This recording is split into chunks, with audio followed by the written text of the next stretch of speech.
It was the kind of morning in Flagstaff that seemed particularly tranquil for the Brown household. There was a wispy winter sun stretched out across the living room, casting long, gilded stripes of light across the carpet. The house had a warm, sweet smell of cinnamon pancakes, and clearly there was Christine to thank for that. And the air buzzed with the languid conversation of a Sunday, which did not seem at all keen to be anywhere in a particular hurry. The children were still in their night clothes, sprawled on couches and beanbags with cartoons quietly playing in the background. Robyn was sitting at the kitchen counter, scrolling through her phone but acting like she wasn't. Janelle was sitting at her laptop, balancing the family finances like always. Meri was sitting rigid in the armchair, drinking her tea with the sort of intense concentration that made you know her mind was elsewhere. Christine busied back and forth between the table and the stove, humming contentedly to herself. It was quiet, a rare commodity in a home that was just as often a whirlwind as a house. And then, Kody came in. At first, nobody glanced up. It wasn't uncommon for him to burst into a room with that wide, showy energy of his. But something was different about his entrance today. No boisterous good morning or rakish joke to the children, just a slow smile. His eyes flicked around the room as if he were enjoying a secret. "Kody?" Christine inquired, continuing to stir the pancake batter. "What's going on with the grin?" He didn't respond immediately. Instead, he moved forward, slapping his hands together gently, like he was opening a meeting. "Can we all just sit down for a second? There's something I have to share." The tone in his voice, not dramatic, perhaps, but heavy with significance. Significant enough to get Robyn to put down her phone, Janelle to shut her laptop, Christine to turn off the stove, and Meri to place her cup on the table without saying a word. They all sat where they were. The living room seemed smaller, as though the walls had moved in a little bit. "I've been thinking a lot about the future," Kody began, pacing slightly. "About where we're headed as a family, and, well, things are about to change." The wives glanced at each other. That wasn't new. Change was practically the family's middle name. But the way he said it, it was heavier than usual. Sometimes the most dangerous words are the ones that sound almost casual. "I've met someone," Kody went on, "and I believe she's supposed to be a part of our family." The room grew heavier. Christine held her blink, paused in midair. Robyn placed her hand over her coffee mug, didn't pick it up. Janelle simply looked at him as if figuring the price of his words. "What?" Meri spoke in a nearly whispered tone. "I've decided to take another wife," Kody said plainly. That was when the silence hit.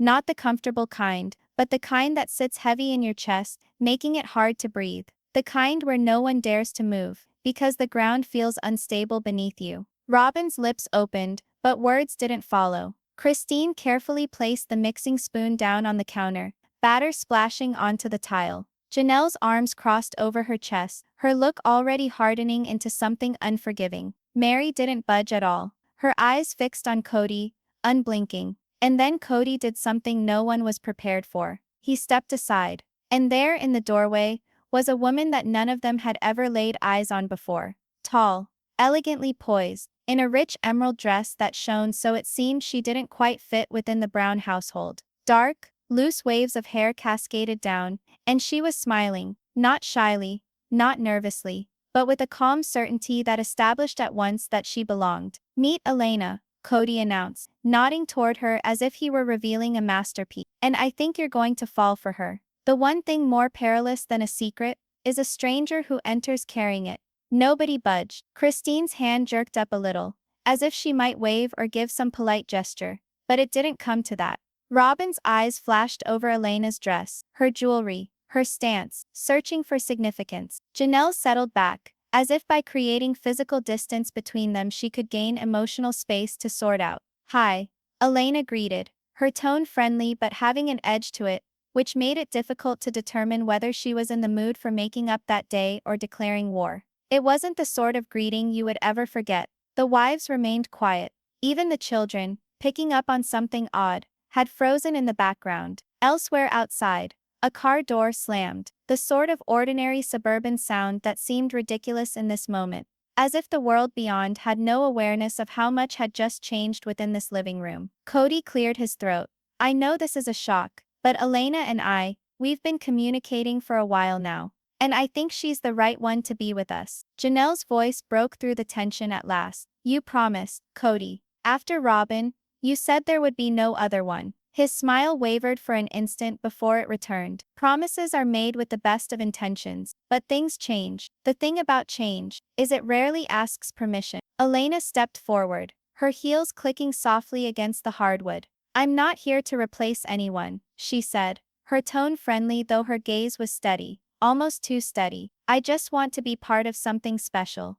Her words hung in the air like perfume, pleasant on the surface, but with something sharper underneath. Christine gazed at her hands. Robyn took her coffee, but didn't take a sip. Meri inclined her head to one side, as if attempting to read between Elena's words. No one was aware yet, but this marked the start of a change that would tug at every thread in the family. Divisions would be drawn, trust would be pushed to the limits, and secrets, the kind you can't unconverse, lay in wait just beyond the bend. And there, holding the door wide open for her, beaming like he'd just given them the world, stood Kody, with each wife quietly contemplating the same unspoken question. What is she really here for? Sometimes the beginning of a story doesn't seem quite a beginning at all. It seems like a warning. If you were one of the wives, what would you do? Would you invite Elena in, or would you view her as the threat that she could be? Let me know in the comments, before we dive into what comes next, because trust me, this is only the calm before the storm. The quiet that followed Kody's declaration wasn't merely uncomfortable, it was stifling. It hung around the room like a silent mist, so that every gulped breath seemed to grow heavier than the last. Kody didn't appear to register. Or perhaps he registered and simply didn't care. He just stood there beaming, as if this was some grand surprise party everyone would later be grateful to him for. Elena, standing in the doorway, didn't shift her weight, didn't wriggle. She stood stock still, her smile frozen as her eyes traveled from wife to wife, reading each of them. Christine spoke first, her voice shaking just a little. This is a lot, Kody. You didn't even say you were talking to someone. Kody nodded, as if confirming, but his voice was strict. I know. I wanted to be certain before I said anything. And now I'm certain. Robyn's voice interrupted, low but aggressive. You're sure about her? Elena's gaze flashed toward Robyn for an instant, and in that blink, something traveled between them. A wordless exchange, a flash of recognition or provocation. It was lost before anyone could identify it.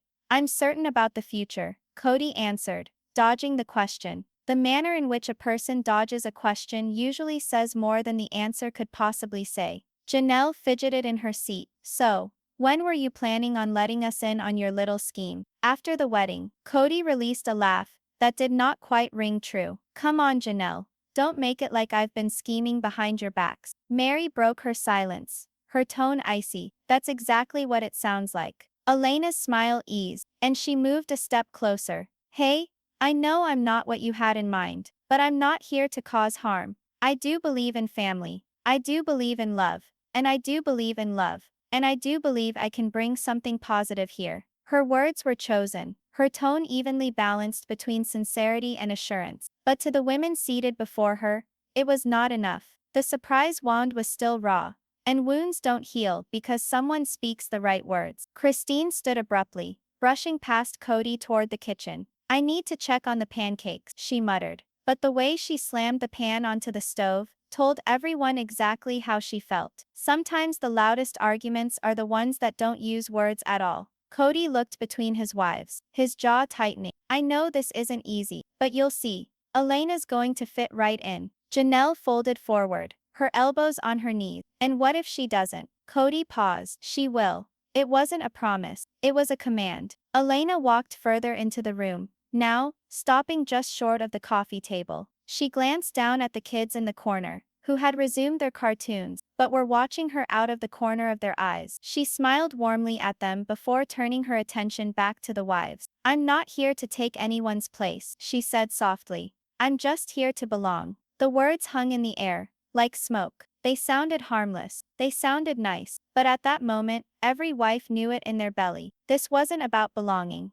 And whether they realized it or not, the test of that assertion already was underway. Because in households like these, every smile has a shadow. Christine didn't return to the living room immediately. From the kitchen, the whisk whacking the mixing bowl had become a forceful, beating clang. There was the occasional scrape of a pan, or the firm crash of a cabinet door now and then. The scent of pancakes remained, but the sweetness of the air seemed sarcastic now. Like the scent itself was playing a joke on the tension in the house. Janelle relaxed back in her chair, crossing one foot over the other. Her eyes remained locked on Elena, observing her without wavering. "So, Elena," she said at last, her tone smoothly calm, "how did you and Kody meet, exactly?" Elena's smile remained unwavering. "Through some mutual friends," she said nonchalantly. "We wound up at the same function, struck up a conversation and well, one thing led to another." "What kind of function?" Janelle asked. Kody leapt into the conversation.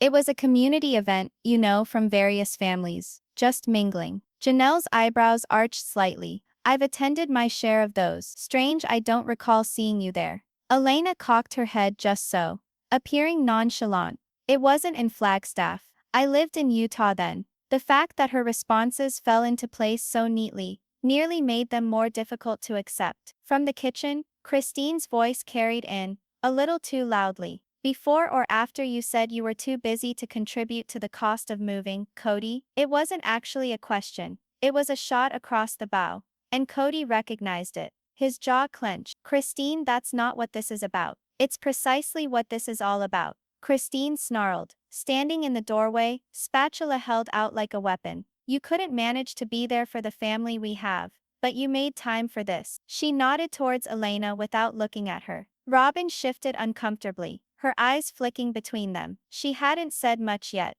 not because she didn't have anything to say, but because she knew her words had weight. When Robyn spoke, Kody tended to listen, but this time she kept quiet, her lips pressed into a thin line. Elena, still smiling, turned toward Christine. "I'm sorry if my being here has caused any hurt. That's not my intention." Christine glared at her. "You don't get to determine what your presence means to us. You just arrived, and suddenly everything's different." Kody advanced, his voice growing in intensity. "Enough, I knew this would be difficult. But I'm asking you to trust me." Janelle's laughter was harsh and bitter. "Trust? After blindsiding us in this manner? Trust is the type of money that you can only spend once." And Kody had just spent his saving. Meri, who had remained quiet throughout most of this, finally broke her silence. Her tone was soft but firm, the type that caused everyone to heed her words. "You should have been honest with us. Regardless of how you try to spin it, you did it behind our backs. That is not how a family functions." Elena looked at Meri, her smile softening ever so slightly. "I know that,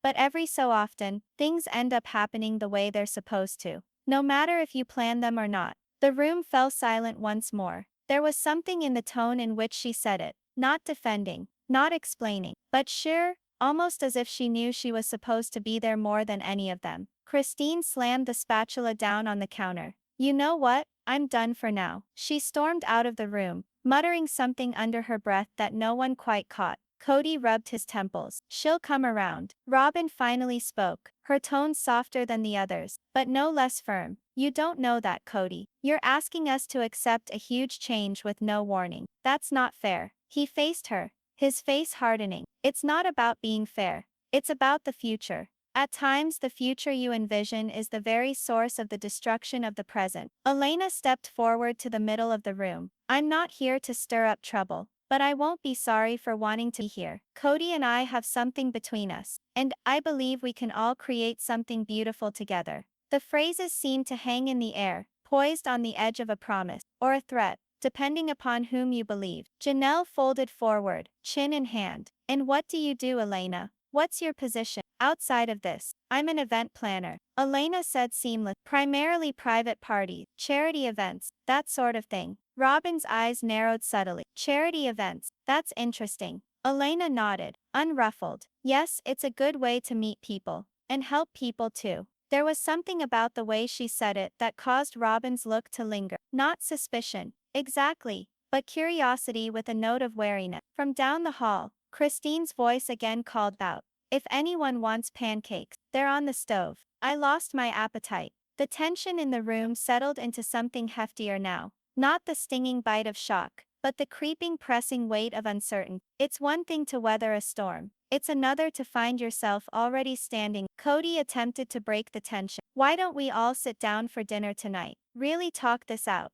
No one replied. Elena's smile returned, faint but unshaken. "That sounds like a great idea," she said, though she was the only one who seemed to believe it could be. Meri stood up, smoothing her sweater. "We'll see," she said quietly, and walked toward the kitchen. The wives drifted away one by one, leaving Kody and Elena alone in the living room. Kody sighed. That could have gone better. Elena turned to him, the smile dropping from her face now that they were by themselves. "It went exactly how I thought." His brow was furrowed. "What's that supposed to?" She held his eye, unblinking. "It means they'll oppose at first, but they will acclimate. They always do." For the first time that day, Kody didn't have a knee-jerk reaction. And somewhere down the hallway, Christine stood just out of sight, her hands gripping the edge of the counter, listening to every word. Because sometimes the most important things are the ones you're not supposed to hear. The courthouse was heavier that morning, not due to the weather, though gray drizzle struck against the tall windows, but because each face wore an unvoiced burden. Kody came earliest, jaw clenched, hair combed back more severely than its normal sleekness, as if he'd used frustration. He didn't look toward the gallery. He didn't have to. He already knew who'd be sitting there.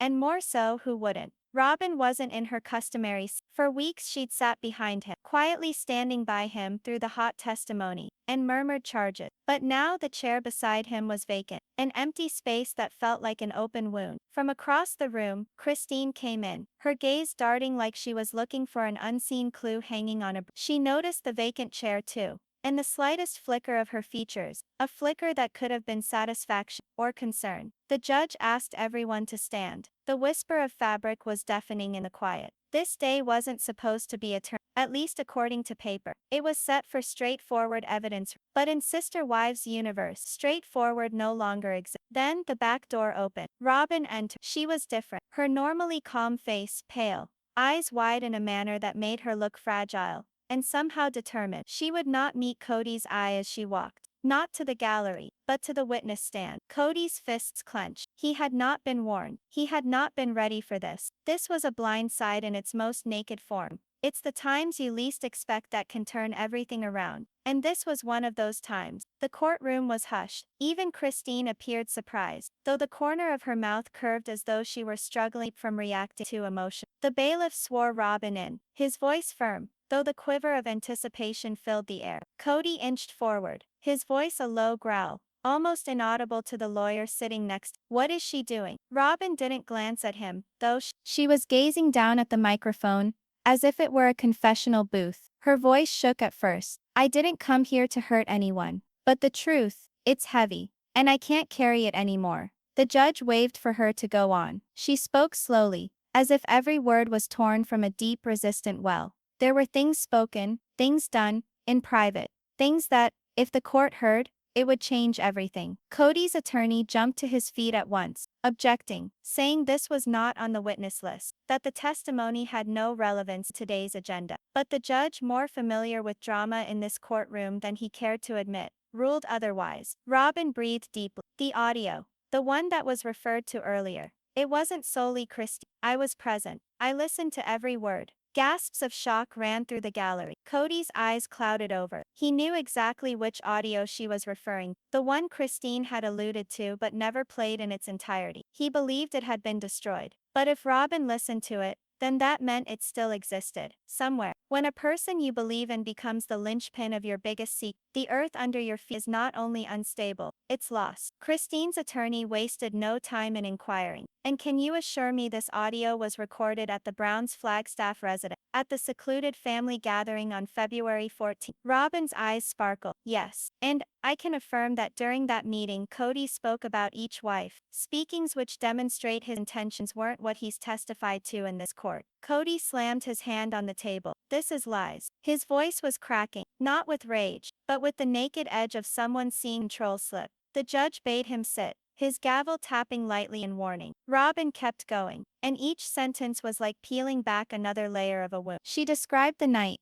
how tension had been thick, how voices had risen, how Kody's words had cut deep into the family's already fractured trust. She didn't embellish. She didn't need to. The truth was damning enough. Christine remained still, but deep within her, her heart raced. This wasn't her triumph. At least, not yet. Robyn's reasons were not yet explained. Why now? Why here? Why endanger Kody's anger in such a public manner? The most vicious betrayal isn't always from your foe. It's from the one who held your hand. As Robyn descended from the stand, she still did not glance in Kody's direction. She passed him, past the defense table, and out into the hallway. The click of the door closed like a final judgment. The judge adjourned court. Kody remained in his seat, his eyes fixed on some point ahead of him, his knuckles pale. The room hummed with gossip around him, but he wasn't listening. He heard only the gradual, relentless failure of the wall he had spent a lifetime constructing. Cameras in the hallway engulfed Robyn,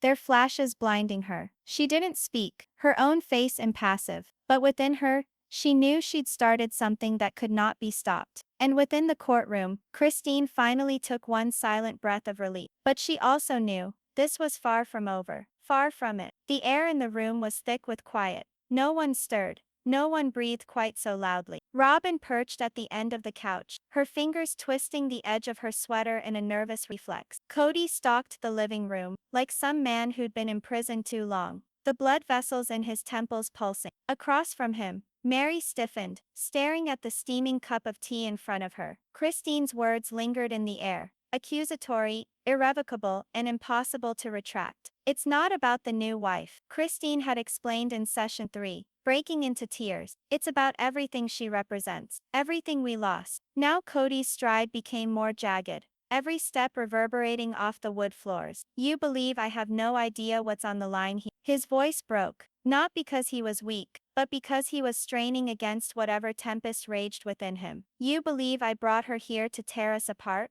Robyn broke her silence at last, her voice gentle but shaking. Then why does it sound like you've already done it? Meri's eyes flashed up for the first time, meeting Kody's glare. She's right. Meri spoke softly, her voice nearly unsettling in its serenity. You've been pushing us to the side for years, Kody. This new wife is just the nail in the coffin. What if the one person you most trust is the one already halfway out the door? Kody ceased his pacing. He looked at them all in turn, his chest expanding and falling as though each breath were a struggle. I won't apologize for following my heart, he finally spoke. That's the issue, Christine snapped, standing. Your heart is the only thing that means anything to you. The air between them grew thick, the tension drawn so taut it might snap at any moment. But before anyone could utter another word, the squeal of a car parking in the driveway shattered the moment. Robyn's head snapped to the window. She's here, she breathed. Kody's jaw hardened. He glanced toward the door as if about to go into battle. Christine edged nearer Meri, both women instinctively preparing themselves. The door at the front creaked open,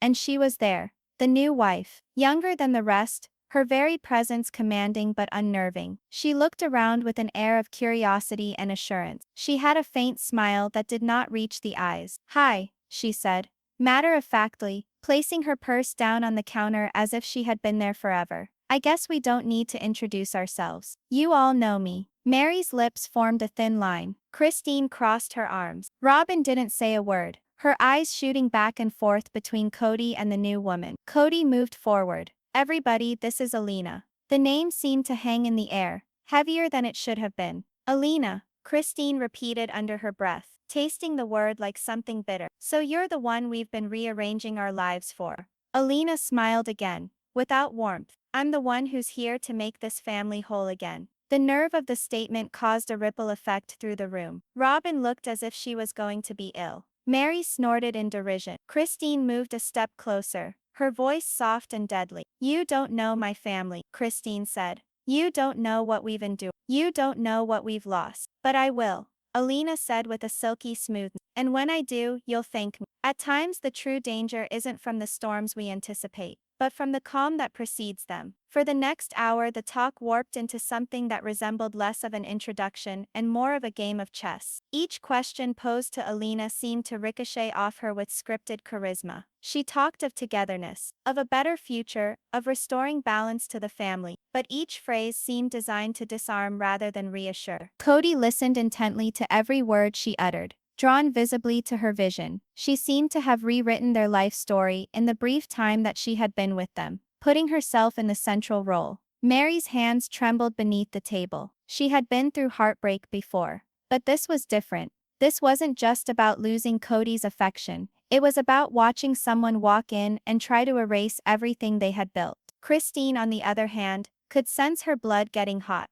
Alina's every smile seemed to be a knife wrapped in silk. She could spot the pretense under the younger woman's well-polished exterior, and she knew this was more than just a marriage deal. This was a coup. As darkness descended, talk turned to logistics. Kody started talking about moving schedules, shared duties, and even broached a new rotation system that would naturally grant Alina more time with him. That's not going to happen, Christine stated bluntly. Kody glared at her, visibly irritated. It's what's best for all of us. It's what's best for you, Christine retorted. The two stared each other down, refusing to give in. Robyn had finally spoken, her voice small but shaking. Kody, perhaps we should take our time. There is a lot to absorb. For all of us. Alina's smile had wavered ever so slightly, and Christine had seen it. It was the first fissure in her flawless mask. When fissures appear, that's when the truth begins to seep through. The discussion cut short after that,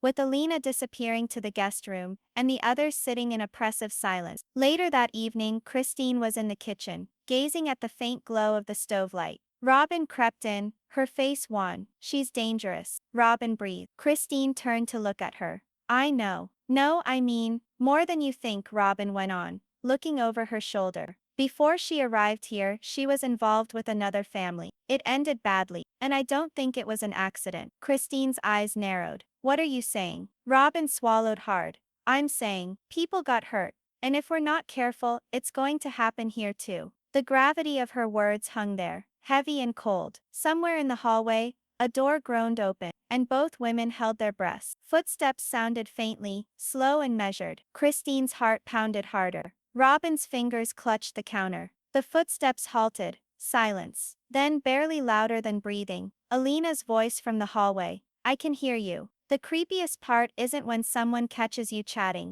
it's when you catch yourself realizing they have been listening the entire time. The silence in the Brown home that morning was not like any other. It wasn't serene, it was the type of stillness that hangs thick in the air, challenging anyone to disrupt it. Kody sat at the breakfast table, gazing into a cup of coffee that had become stone cold hours before. His eyes were bloodshot from another night without sleep, and for once, he didn't resemble the man who never seemed to be at a loss for words. Robyn tiptoed from the room, her eyes scanning the drawer for a misplaced spoon. She wasn't deceiving anyone. Her hands shook, and clashing of the silverware betrayed her. In the doorway across from the hall stood Christine, arms crossed, her lips pursed into a tight, unyielding line. Savannah spoke up first, her voice almost a whisper. So just pretend it didn't happen?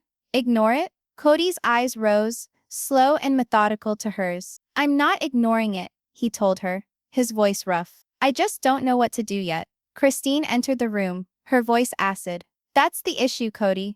You never have any idea what to do until it's too late. Robyn winced at the charge, but Kody's eyes stayed on Christine. This is not all about me, he responded. This family is disintegrating because nobody will listen. Everybody's more concerned with finger-pointing than with getting somewhere. And at that moment, you could sense it. The tension thick with the weight of what remained unsaid, challenging someone to finally speak what everyone had been thinking. Christine didn't wait. You brought her here, Kody. You brought a new wife into our lives without bringing anyone into the fold, without bringing yourself in. And now we're living in the chaos you made. Robyn's gaze flicked down the hall, as though waiting for Meri or Janelle to turn up. But they didn't. The other wives had learned to pick their moment, and this was not theirs. Kody sat back in his chair, exhaling a long, weary breath. Maybe I was wrong, he confessed, shocking them both. Maybe I didn't realize how this would impact everyone. But she's here now, and I can't just reverse it all. Christine's voice grew softer, though her words remained sharper.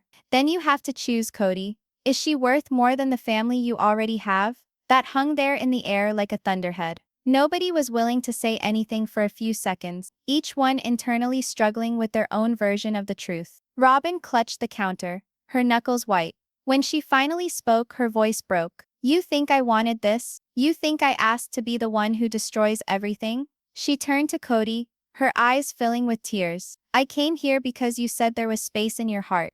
You said this family was resilient enough to make this work. But now, I feel like I've been stepping into a house that was already burning down. Kody regarded her with a mixture of guilt and tiredness. I didn't lie to you, Robyn. I thought it was possible. Christine shook her head.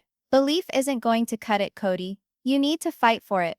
And I haven't seen you fight for this family in a very long time. It was something nobody wished to say aloud, but having said, could never be taken back. And it burned more fiercely than any previous argument. The tension carried over into the afternoon. Nobody left the house. Nobody was brave enough to propose doing so. Meals were consumed in silence, punctuated only by the occasional clinking of forks against plates. Even the children, normally impervious to adult theatrics, seemed to sense the weight in the air. Later that night, Janelle got back from errands, not knowing the fight that had occurred beforehand. She noticed the tension immediately. "What's going on?" she asked, looking around. No one responded to begin with, until Christine finally broke the silence. "We talked. One that's been a long time coming." Janelle made a frown, looking between them. "About the new wife." Kody nodded slightly. "About everything." Robyn clenched her teeth, glaring at the floor. "It's not about me," she whispered. "It's about how broken this family already was." Janelle let out a sigh.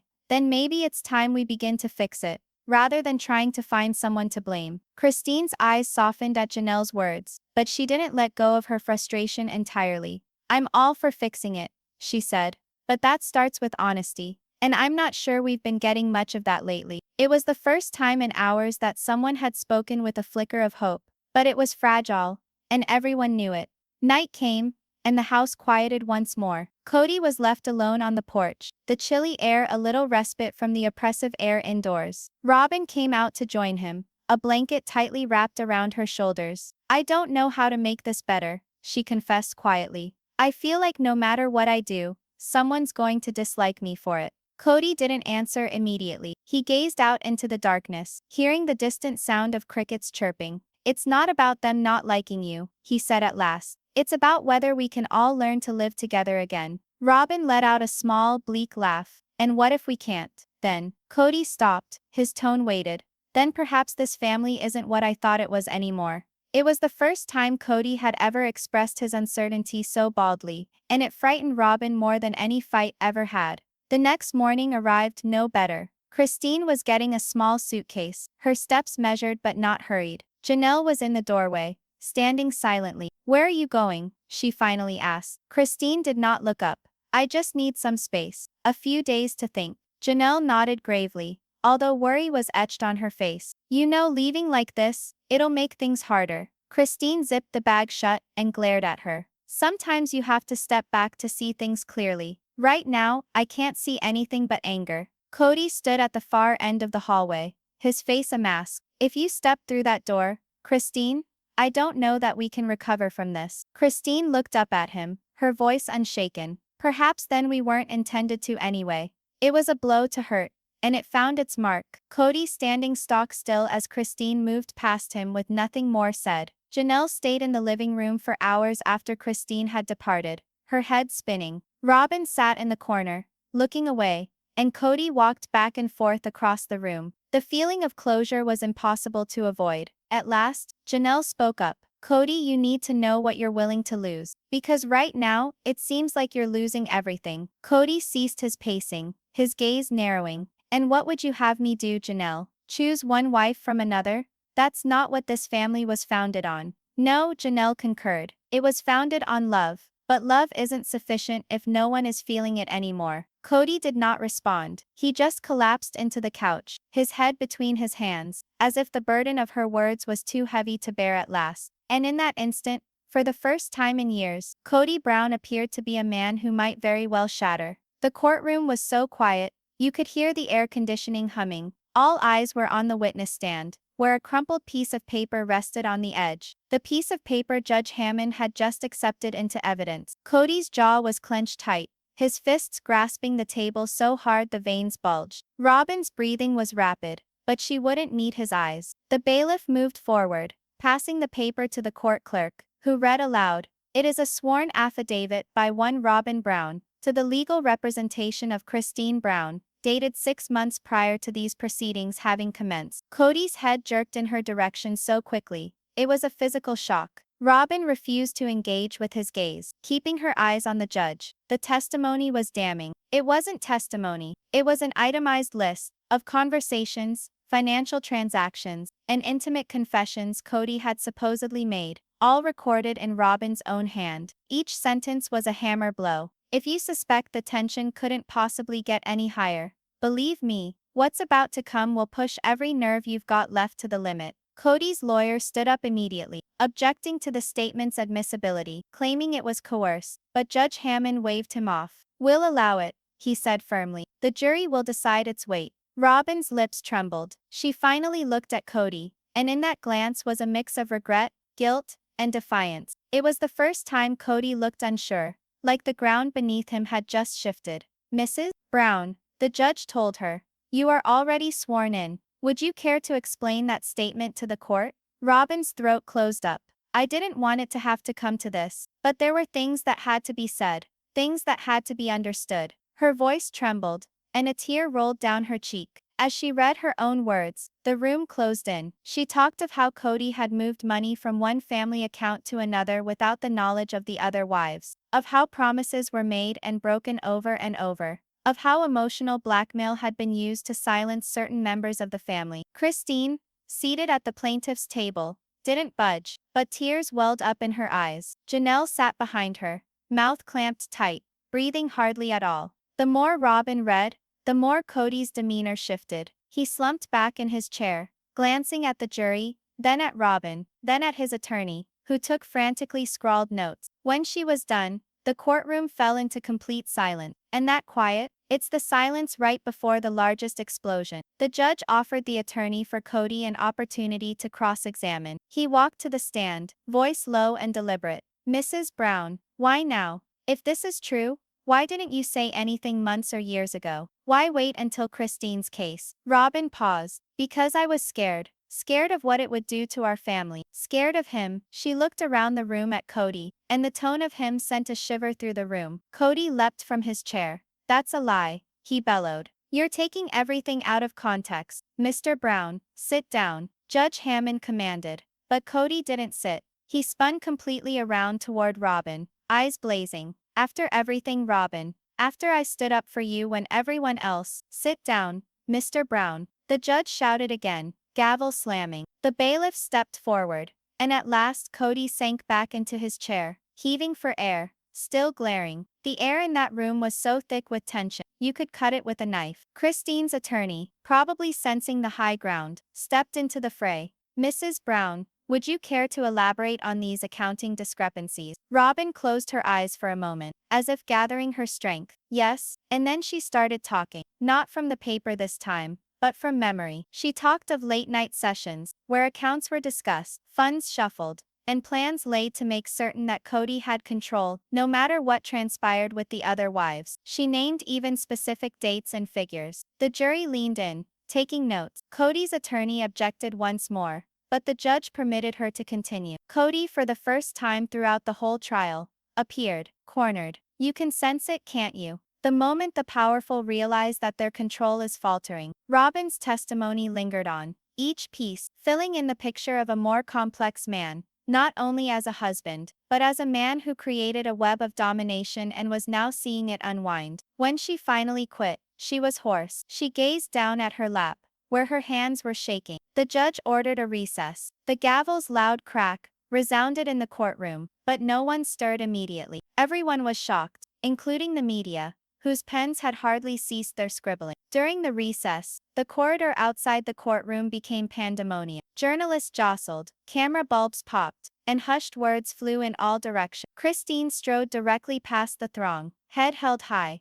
Janelle following closely behind her. Kody, on the other hand, remained within the courtroom with his attorney. He appeared to be seething, jaw set hard, eyes flicking towards the door. Robyn had just passed through. By the time Robyn appeared, several minutes later, she wasn't glancing at him. She didn't even break stride as she moved down the hallway, flanked by a court officer. But as she walked by, within a few feet, Kody growled softly under his breath, something only she was able to hear. She hesitated, just for a second. When everything a person knows is rattling, even a gentle whisper can be an earthquake. The afternoon session picked up, but the atmosphere had changed. Christine's team was now on the attack. insisting that the statement be entered in its entirety and added to all necessary financial exhibits. Kody's attorney protested repeatedly, but the judge grew ever more visibly frustrated with the interruptions. The jury hung on every word. They scribbled madly whenever Robyn opened her mouth. Whenever Kody adjusted his seat or murmured to his attorney, they noticed it.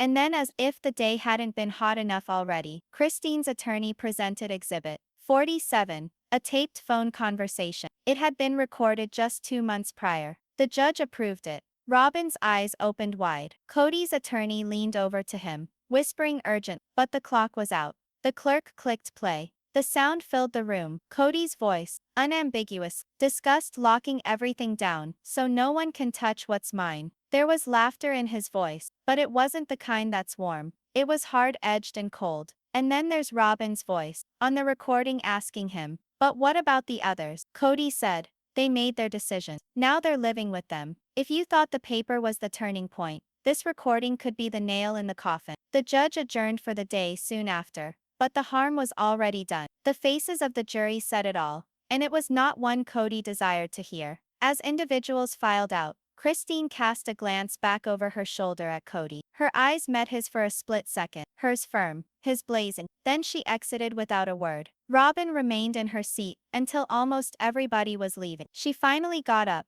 holding onto her bag, and headed toward the door. Kody didn't glance at her. He simply sat, looking at the table, like the wood pattern could give him some solace. Outside, the sky was a deep bruised purple, a storm rolling in. Fitting, really, because whatever storm had been brewing inside that courtroom all day, it was far from over. The room seemed to be holding its breath. Nobody stirred. Nobody breathed. Every set of eyes was fixed on Kody, whose face had turned pale after the recording was played. His lips were slightly apart, as if he wanted to say something but words wouldn't come out. Robyn's gaze wandered around the courtroom, seeking a refuge, but finding none. Everywhere she looked, she faced judgment. Judge Hill moved forward, her eyes over the rim of her glasses. "Mr. Brown," she spoke slowly, "do you deny what is on that recording?" Kody blinked, swallowed hard, and finally managed to speak. That isn't the complete story," he stuttered, his voice low and shaky. Christine folded her arms, a look of perfect incredulity and subtle satisfaction. "It's half of the story," she said,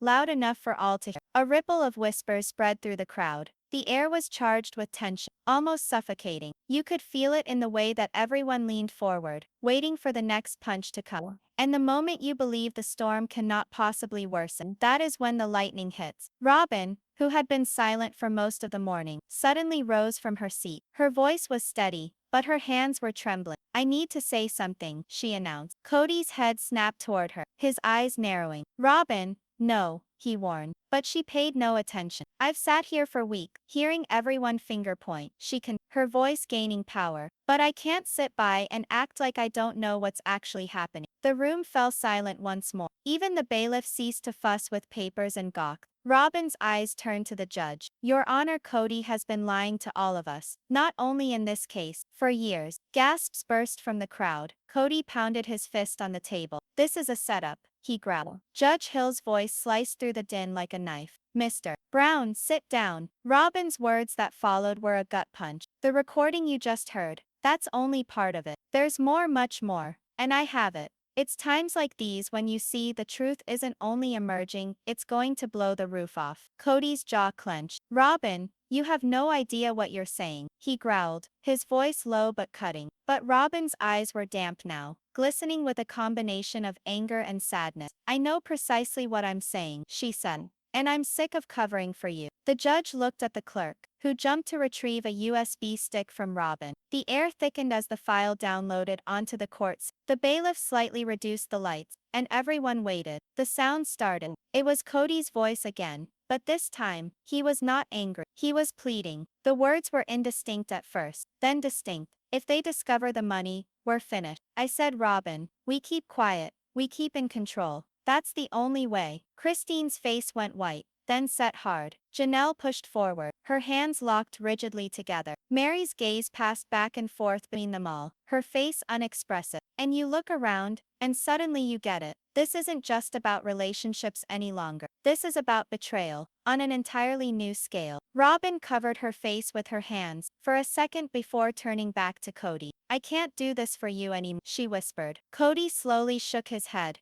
as if he were watching his world collapse in front of him. You don't get it. The judge held up her hand. We will recess. When we come back, we will hear about these new developments at length. The gavel came down, and the room burst into chaos. Cameras pushed to get shots. Family members grouped in tight knots, whispering frantically. Christine approached Robyn right in front of her. So you finally told the truth, she said. Robyn stared back at her, her face runny from crying. You think I wanted to? You think this doesn't kill me too? Christine paused for only an instant. Perhaps, she whispered. But you had chosen your side for years, Robyn. And now you're choosing another one. And in that instant, you can feel it. Allegiances are changing, and it's not possible to go back. Outside the courtroom, the air was heavy with heat and expectation. Photographs flashed as Kody swept by the reporters silently. Robyn remained behind, accompanied by her lawyer, fielding a few probing questions before she vanished into the hallway. Christine and Janelle lingered together,